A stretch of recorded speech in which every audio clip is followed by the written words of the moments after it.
अस्सलाम वालेकुम dear students, आप देख रहे हैं सैयद अली अकेडमी। और आज की इस वीडियो के अंदर हम disorders of the immune system जिक्र करने वाले हैं कि जो हमारा इम्यून सिस्टम है वो किस तरह से हमारे लिए नुकसान का सबब हो सकता है। यानी कि इम्यून सिस्टम में खराबियाँ जब आती हैं तो वो किस तरह से हमारे पास असरअंदाज होता है और वो कौन सी खराबियाँ हैं जो इम्यून सिस्टम में मौजूद होती हैं। तो सबसे पहले लिखा हुआ है एलर्जीज़। तो इसके बारे से बात करें, sometimes our immune system respond to sustain normally harmless substances, pollens, mold, pet dander, certain drugs, some food et cetera. कभी कभार हमारा इम्यून सिस्टम जो कि ख़राब नुकसानदेह चीज़ों के लिए रेस्पॉन्स करने वाला था, वो कभी कभार हार्मलेस सब्सटेंसेस के ख़िलाफ़ जो है वो रेस्पॉन्स करना शुरू कर सकता है। माना ऐसी चीज़ें जो किसी एक इंसान के लिए नॉर्मल हो, लेकिन दूसरा इंसान जो है वो उसका इम्यून सिस्टम जो है उसके लिए अगेंस्ट हो जाए, उसको नुकसान पहुंचाना शुरू करे। अब वो कौन सी चीज़ें हो सकती हैं जिससे एक इंसान को जो है एलर्जी हो सकती है। तो लिखा हुआ है पोलन ग्रेन, जो कि असल में मेल जो है हिस्से होते हैं एक प्लांट के। उसके अलावा मोल्ड, कुछ फंजाई हो सकती है। पेट डेंडर, कुछ जानवरों से निकलने वाला डेंड्रफ जो है वो हो सकता है। उसके अलावा कुछ दवाइयाँ हो सकती हैं और उसके अलावा कुछ फूड हो सकता है। जो भी चीज़ एलर्जी को काज करती है उसे हम एलर्जेंस कह रहे होते हैं। तो ये एलर्जेंस की वजह से किसी इंसान को जो है एलर्जी हो सकती है। एलर्जी का मतलब ये है कि इम्यून सिस्टम का किसी नॉर्मल चीज़ के खिलाफ रेस्पॉन्स करना। अब इसके बाद से लिखा हुआ है such response is termed as allergy. It is considered to be an exaggerated response of the immune system against the normal substance taken by WBC as antigen। ये जो एलर्जी होता है दरअसल ये इम्यून सिस्टम का एक बढ़ाया हुआ, यानी कि इम्यून सिस्टम ने जो है तेज़ किया हुआ रेस्पॉन्स होता है जो कि एक नॉर्मल चीज़ के खिलाफ है और जिसको WBC एंटीजन कह रहे हैं। अब यहाँ पर जो कॉमन एलर्जीज़ हैं उनके हवाले से जिक्र है, जिसे लिखा हुआ है the common allergies of men are rhinitis. अब रेंटिस जो होती है दरअसल इसके अंदर ये होता है कि इंसान का जो नोज़ है वो बहरा होता है। और उसके अलावा दूसरी अस्थमा है। अस्थमा के अंदर भी ये होता है कि हमारे सांस का मसला हो जाता है। उसके अलावा एक्जेमा हो गया या डर्मेटाइटिस हो गया या हाइव्स हो गया। दरअसल ये तीनों जो है स्किन के जो है एलर्जीज़ हैं, जिसके नतीजे में स्किन जो है फूल सकती है, स्किन के रैशेज़ आ सकते हैं। उसके अलावा दूसरा हमारे पास मौजूद है एनाफिलैक्सिस। अब ये जो एनाफिलैक्सिस होता है इसके अंदर भी हमारे पास समझ लें कि एक तरह से नोज़ बह रही होती है, कफ आ सकता है। ये समझ लें लाइफ थ्रेटनिंग जो है एलर्जी होती है। उसके अलावा कुछ फूड एलर्जीज हैं जो कि यानी कि फूड खाने से भी हमें हो सकती है। उसके अलावा कुछ ऐसी एलर्जीज़ भी होती है जो कि हमारे पास स्मेल के ज़रिए से भी आ रही होती हैं। तो ये मुख्तलिफ एलर्जीज़ हैं जो कि हमें हासिल होती हैं। उसके अलावा लिखा हुआ है when allergens enter our body a type of allergen specific antibody IgE is produced by the plasma cells. जब एलर्जीज हमारी बॉडी में दाखिल होंगी तो उन एलर्जीज के खिलाफ एक एंटीबॉडी होगा जिसका नाम IgE है। वो हमारे प्लाज्मा सेल्स यानी कि हमारे बी सेल्स बनाएंगे। These antibodies upon secretion into the blood bind to the allergen and then the receptor on the mast cell are basophils। तो जब ये एंटीबॉडीज़ जो है सीक्रेट हो जाएंगी ब्लड के अंदर, ये एलर्जीज़ के साथ जुड़ जाएंगी और फिर मस्ट सेल के ऊपर मौजूद जो रिसेप्टर होगा या बेसोफिल्स जो हैं उनके ऊपर जो रिसेप्टर मौजूद होगा, ये एंटीबॉडी उसके साथ जुड़ जाएंगी। Being granulocytes, mast cells and basophils upon activation through IgE allergen complex release histamine to produce inflammatory response, causing symptoms like itching, rashes, running nose, sore throat, sneezing, cough, etc। ये जो हमारे पास must cell हैं और basophils दोनों granulocytes हैं, यानी कि इनके साइटोप्लाज्म के अंदर ग्रेन्यूल्स मौजूद हैं। जब ये एक्टिवेट होंगे, अब ये एक्टिवेट किस तरह से हो रहे हैं, लिखा हुआ है IgE एलर्जिन कॉम्प्लेक्स के साथ में। यानी कि जब IgE यानी कि जो एंटीबॉडी है वो एलर्जिन के साथ जुड़ा हुआ है और ये जब मस्ट सेल के साथ या जो है बेसोफिल्स के साथ जुड़ रहे हैं, तो जब ये तीनों जुड़ रहे हैं आपस में तो उनके जुड़ने से एक केमिकल प्रोड्यूस हो रहा है जिसका नाम है हिस्टामाइन। अब ये हिस्टामाइन जब प्रोड्यूस होगा तो इन्फ्लेमेटरी रेस्पॉन्स काज कर सकता है। इचिंग, खारिश हो सकती है, रेशेस, दाग हमारे पास हो सकते हैं, रेड कलर के रेशेस आ सकते हैं, रनिंग नोज़ हो सकता है, नाक जो है बहना शुरू हो सकती है, गले की खराश हो सकती है, खांसी आ सकती है, छींक आ सकती है। ये सारे जो है रेस्पॉन्सेस पर क्रिएट हो सकते हैं। The treatment of allergies usually employees antihistamine and steroid. अब ये जो एलर्जीज़ का ट्रीटमेंट है उसके अंदर जो केमिकल्स हमें रिक्वायर्ड होते हैं वो एंटीहिस्टामाइन है, यानी कि ऐसे केमिकल्स जो है हिस्टामाइन को बनने नहीं देंगे। या दूसरे स्टीरॉयड दरअसल कोलेस्ट्रॉल की किस्में होती हैं। अब हम ऑटो इम्यून डिसऑर्डर्स की बात करें तो लिखा हुआ it is the abnormality of the immune system in which immune system fails to recognise one or more own tissues as self. कि हमारी बॉडी के खुद के सेल्स, हमारी बॉडी के खुद के टिश्यूज़ जो कि सेल्फ के तौर पर पहचाने जाते वो नॉन सेल्फ हो जाते हैं, यानी कि उनको हमारे इम्यून सिस्टम के सेल्स पहचान नहीं पाते। As a result it initiates immune response against its own cells. और जब हमारे खुद के सेल पहचाने नहीं गए तो उनके खिलाफ इम्यून सिस्टम जो है रेस्पॉन्स करेगा। अब उनके एग्जाम्पल्स लिखी हुई है कि कौन से एग्जाम्पल्स हैं। तो ये जो रिमेटोड आर्थराइटिस है ये दरअसल हमारे जोड़ों की बीमारी होती है, जिसमें हमारे जोड़ों के गिर्द जो है सूजन वगैरह हो जाती है। अब ये जो डायबिटीज़ मेलिटस है जिसको हम शुगर कह रहे होते हैं, टाइप 1 इसकी दूसरी किस्म टाइप 2 होती है। टाइप 1 के अंदर इम्यून सिस्टम जो है ये पेनक्रियाज के अंदर मौजूद इंसुलिन प्रोड्यूसिंग बीटा सेल्स को नुकसान पहुँचा देता है, तो हमें डायबिटीज़ हो सकती है। सोरियासिस ये बीमारी होती है जो स्किन पर होती है, जिसकी वजह से हमें कई सारे दाग जो हैं स्किन पर नज़र आ सकते हैं, जैसा कि आप इस तस्वीर में देख सकते हैं। तो ये हमारे पास कुछ ऑटो इम्यून डिजीज़ के एग्जाम्पल थे। उसके अलावा लिखा हुआ है in such cases misdirected self antibodies are produced which destroy our own tissues. गलत एंटीबॉडीज प्रोड्यूस हुई हैं इस दौरान और वो मिसडायरेक्टेड हैं जो कि हमारे सेल्स को नुकसान पहुंचा रही हैं। Autoimmune diseases can develop from a variety of factors with no known definite cause for the most of the onset of the disease. Autoimmune diseases क्यों हो रही हैं किसी को भी एक्चुअल काज नहीं मालूम, कई सारे फैक्टर्स हो सकते हैं। तो लिखा हुआ है some suspected sources are some bacterial viral infections, effects from certain drugs, toxins and pollutants.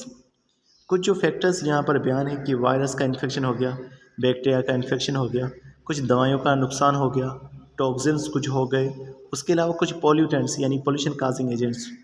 तो ये जो हैं कुछ वजूहात हो सकते हैं ऑटो इम्यून डिसऑर्डर के हवाले से। उसके अलावा लिखा in human some of the common affected tissues are muscle, joint, blood vessels and connective tissues. इंसानों के अंदर जो टिश्यूज़ मुतासर होते हैं वो मसल्स हो सकते हैं, जॉइंट्स हो सकते हैं, ब्लड वेसल्स और कनेक्टिव टिश्यूज़ हो सकते हैं। कनेक्टिव टिश्यूज़ में हमारे पास से ब्लड भी आ जाता है, उसके अलावा हमारे पास बोन्स भी आ जाते हैं, कार्टिलेज, ये कनेक्टिव टिश्यूज़ है, तो ये भी मुतासर हो सकते हैं। अब अगर हम अलामात का जिक्र करें कि कौन सी अलामत हो सकती हैं, तो लिखा हुआ है the common symptoms are malaise. Malaise का मतलब होता है कि इंसान को जो है वो बीमारी सी महसूस होगी, लो फीवर जो है हल्का सा बुखार रहेगा, फटीग थकान रहेगी, मसल्स में दर्द रहेगा, rashes on the different areas of the body. Body के मुख्तलिफ एरियाज़ पर जो है रेशेज यानी कि दाग नज़र आएंगे। अब यहाँ पर ये पॉइंट लिखा हुआ है जो कि दरअसल एलर्जीज़ के हवाले से था कि लिखा हुआ है justify why physicians prescribe anti histamine therapy to the patients of runny nose और स्किन रेशेज।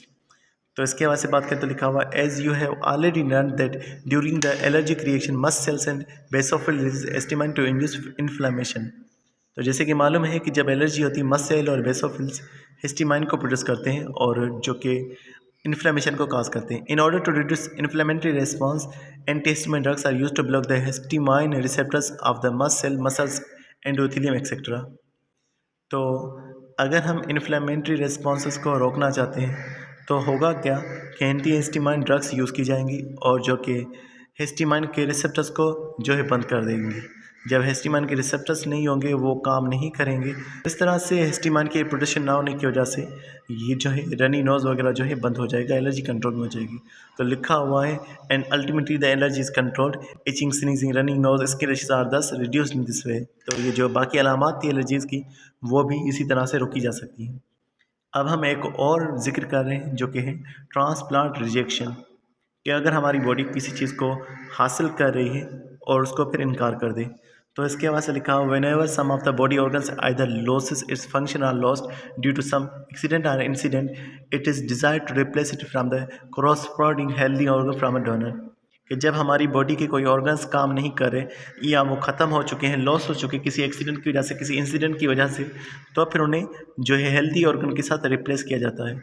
अब हमारे ख़राब ऑर्गन का हेल्दी ऑर्गन्स के साथ रिप्लेस होना ये ट्रांसप्लांट कहलाता है। Commonly transplanted organs are liver, kidney, skin and heart.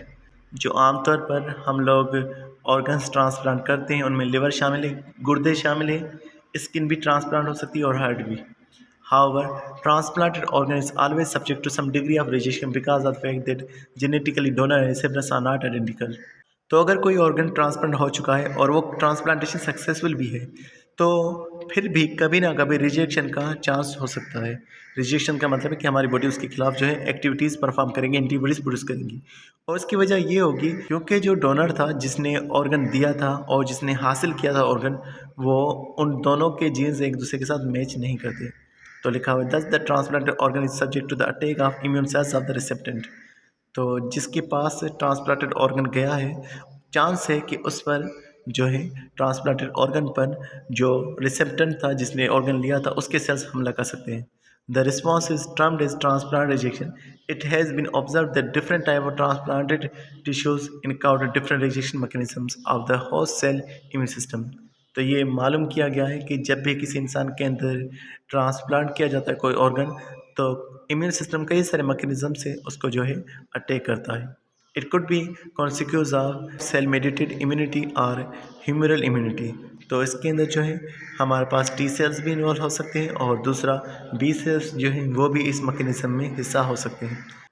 तो अब जो है हम टी सेल्स यानी कि सेल मीडिएटेड इम्यूनिटी का जिक्र करते हैं कि उसका किस तरह से किरदार होता है। तो लिखा हुआ है in this case of transplant of solid organs from individuals of the same species, कि अगर एक स्पीशी में से जो है हम ऑर्गन्स निकाल के लगा रहे हैं या एलोग्राफ्ट यानी कि उसमें से कुछ टिश्यूज निकाल के लगा रहे हैं, the major threats are the T cells of the recipient. तो जिसके अंदर वो ऑर्गन या वो टिश्यू जा रहे हैं तो नुकसान जो है टी सेल्स पहुंचा सकते हैं उस इस इंसान के जिसमें वो ऑर्गन गया है। Initially, the dendritic cells of the donor tissue migrate into the recipient lymphoid tissue where they are recognized by the recipient T helper cells through the antigen presenting cells। तो सबसे पहले इसमें जो किरदार अदा करेंगे वो डेंड्राइटिक सेल्स होंगे। डेंड्राइटिक सेल्स जो हैं एंटीजन प्रेजेंटिंग सेल्स हैं, वो उस टिश्यू के या ऑर्गन्स के जो हैं एंटीजेंस लेकर जाएंगे हेल्पर टी सेल्स के पास। Once activated helper T cells proliferate and activate natural killer cells and cytotoxic cells to attack the grafted tissue। और फिर जब हेल्पर टी सेल्स जो हैं वो एक्टिव हो जाएंगे, डिवाइड हो जाएंगे और नेचर किलर सेल्स को भी एक्टिवेट करेंगी, साइटोटॉक्सिक सेल्स को भी एक्टिव करेंगी ताकि वो जो ऑर्गन्स या टिश्यू हमने लिया था उसे जो है ख़त्म कर सकें। तो इस तरह से ये रिजेक्शन टी सेल्स की वजह से हो रहा है। फिर उसके बाद दूसरा है बी सेल्स का जिक्र करके लिखा हुआ है the activated helper T cells signals the B cells to transfer into specific antibody secreting plasma cells. ये helper T cells B cells को भी जो है एक्टिव करेंगे और उसके अलावा बी सेल फिर जो मैच्योर हो जाएंगे प्लाज्मा सेल बन जाएंगे जो कि एंटीबॉडीज़ को सीक्रेट करेंगे। The antibodies thus produce play very important role in destroying the grafted tissue. ये जो एंटीबॉडीज़ प्रोड्यूस होंगी वो फिर उस ग्राफ्टेड टिश्यू को यानी कि हासिल किए हुए टिश्यूज़ को नुकसान पहुँचा देंगी। अब यहाँ पर एक और चीज़ लिखी हुई है explain why a transplant recipient is given immune suppressant drugs and determine what implication this have on his life. कि एक इंसान जिसका अंदर जो इम्यून सिस्टम है वो ट्रांसप्लांटेशन को रिजेक्ट कर देता है तो फिर उसे हम इम्यून सप्रेसेंट ड्रग्स क्यों दे रहे हैं और उसका उसकी ज़िंदगी के पर क्या असर हो सकता है। याद रखिएगा कि ऑर्गन्स जब दिए जा रहे हैं तो उसके अंदर ब्लड भी शामिल हो सकता है और उसके अलावा किसी एनिमल्स की जो हैं वो भी ऑर्गन्स लगाए जा सकते हैं, लेकिन जब ट्रांसप्लांट रिजेक्शन होगा तो फिर हम उसे इम्यून सप्रेसेंट ड्रग्स देंगे। अब इसके बारे में बयान करें तो लिखा हुआ है people having organ transplant are given immune suppressant drugs because of the threat of organ rejections by the immune cells of the recipient। Immune suppressant drugs दी जाएंगी ताकि इम्यून सेल्स जो हैं वो नुकसान ना पहुंचा सकें। These drugs suppress or inhibit the activity of the immune system. क्योंकि इन ड्रग्स का नाम इम्यून सप्रेसेंट ड्रग्स है तो ये इम्यून सिस्टम की जो एक्टिविटी होगी उसे ख़त्म कर देंगी। Different type of immune suppressants are used for this purpose decided by the physician. जो एक डॉक्टर होगा वो एक इंसान के इम्यून सिस्टम के हवाले से मुख्तलिफ ड्रग्स जो है वो दे सकता है, मुख्तलिफ दवाएँ दे सकता है। There are no doubts side effects of such drugs such as fatigue.